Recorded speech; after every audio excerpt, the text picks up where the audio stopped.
লুচি বা পরোটা খেতে খেতে যখন একদম বোর হয়ে যাবেন তখন এইভাবে একবার বানিয়ে দেখতে পারেন, দারুণ লাগবে। আজ বানিয়েছি একদম অন্যরকম একটা রেসিপি, তবে এটা লুচি বা পরোটা থেকে কিন্তু একদম অন্যরকম, তবে এটা খেতে অসাধারণ হয়ে থাকে আর অনেক সফটও হয়ে থাকে। নমস্কার, দাস কুকিং ম্যাজিকে সবাইকে স্বাগত জানাই।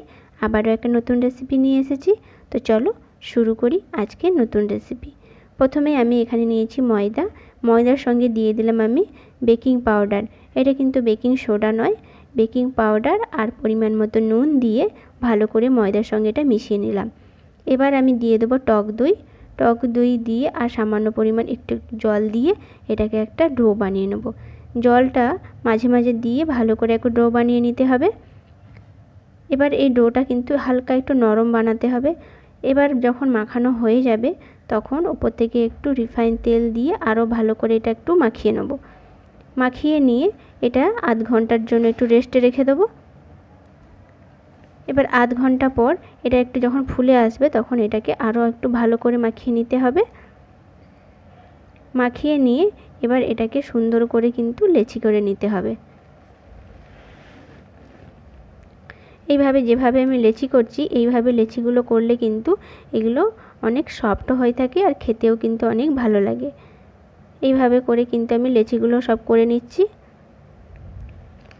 লেচিগুলো হয়ে গেলে এবার আমি এগুলোকে বেলে নেব। এটাকে আমি কিন্তু তেল দিয়ে বেলে নিচ্ছি, কেউ যদি গুঁড়ো দিয়েও বেলতে চায় তাও হবে। আমি এটাকে তেল দিয়ে বেলে নিলাম। একটু মোটা মোটা করে বেললেও হবে, আমি এখানে একটু পাতলা করে বেলছি।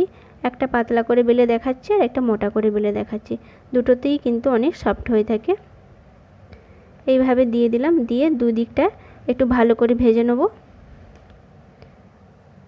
যখন ভাজা হয়ে আসবে এবার উপর থেকে একটু তেল ব্রাশ করে দেব। এতে কিন্তু খুব একটা তেল দেওয়ার দরকার পড়ে না, অল্প করে তেল ব্রাশ করে দিলেই কিন্তু এটা খেতে অনেক সফট হয়ে থাকে। যেহেতু এতে টক দই দেওয়া থাকে তাই জন্য কিন্তু এটা অনেক সফট হয়। এই করে করে কিন্তু প্রত্যেকটাই করেই কিন্তু ভেজে নেব। দেখো এটা মোটা করে একটু বেলেছি, এইভাবে করে কিন্তু প্রতিটা ভেজে নেব।